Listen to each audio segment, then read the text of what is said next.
Several months ago, when Zara wasn't yet a wife and rolling her eyes at the mention of what's for dinner today, she was a mere 26-year-old spinster in Maputo who thought that cooking was a weapon of mass seduction.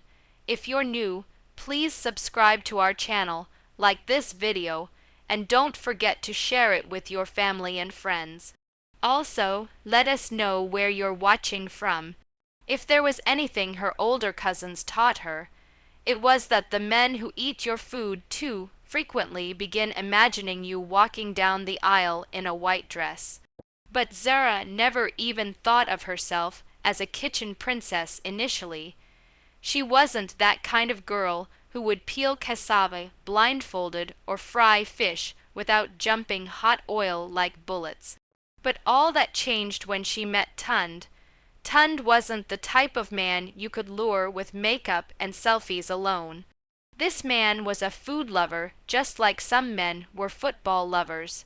His eyes would gleam at the appearance of a steaming plate of Matapa, just like ladies smile when they view a new car.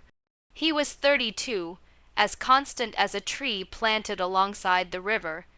He was a project manager and returned home daily with construction site dust on his body, a man who needed a bath and a warm meal. Zara, being intelligent, thought, "This one, if I cook for him, he will never escape." So she set her plan in action one Saturday. Zara invited Tunde over, making out that it was a normal lunch, but what she was cooking up was anything but normal. She sweated all morning in her little kitchen, pounding garlic, grinding peanuts, cutting vegetables, and cursing under her breath. This man must propose after eating this matapa. Before Tunde walked in, the entire apartment filled with the aroma of paradise. He entered and hesitated, twitching his nose. Is that grilled chicken?" he inquired. Zara beamed like a queen, and Matapa. "I used fresh cassava leaves just like our mothers prepare it." Tunde sat, took a bite, and his eyes were closed like he was in trance. "My God, this is not food. This is love in a pot." Zara laughed, but secretly was dancing. Got him.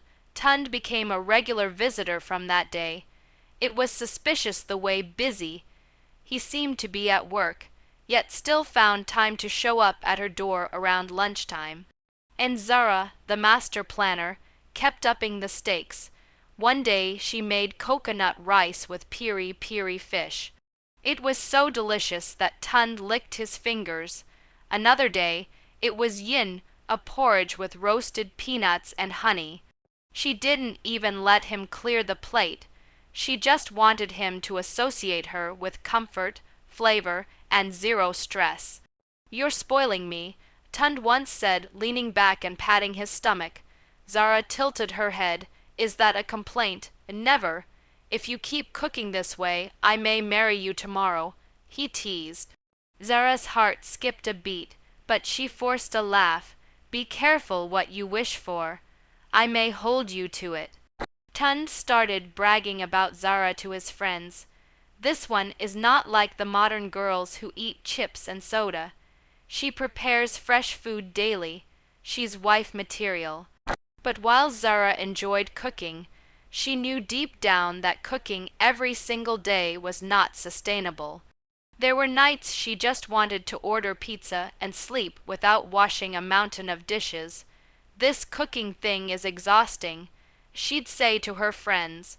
"But if it means locking him down, let me keep going. After marriage, we'll find another plan."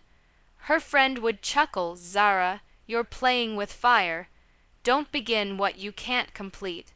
Before she officially agreed to be his girlfriend, Tunde was half in love with her kitchen already. He sat one time at her table and said, "You know, this reminds me of my mother. She used to say, 'A woman who cooks with love keeps her family together.' I think you are that kind of woman, Zara." Zara smiled, but in her mind she thought, "If only he knew the number of YouTube videos that I've watched just to master this stew."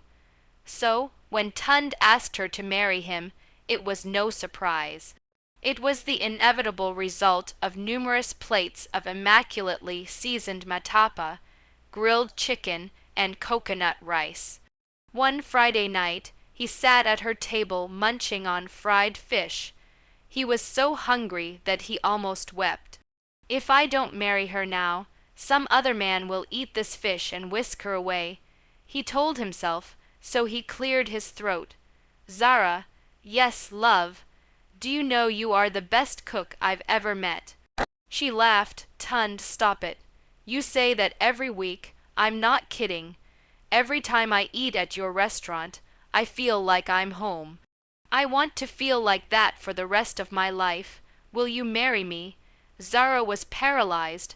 What did you just say? I said marry me. He produced a ring like a magician producing a rabbit from a hat. She wanted the ring, the security, the love, but a little voice in her head kept saying, so now you have to keep cooking forever. She grinned. Tunde, yes, I'll marry you. The word got around. Tunde's family commended her.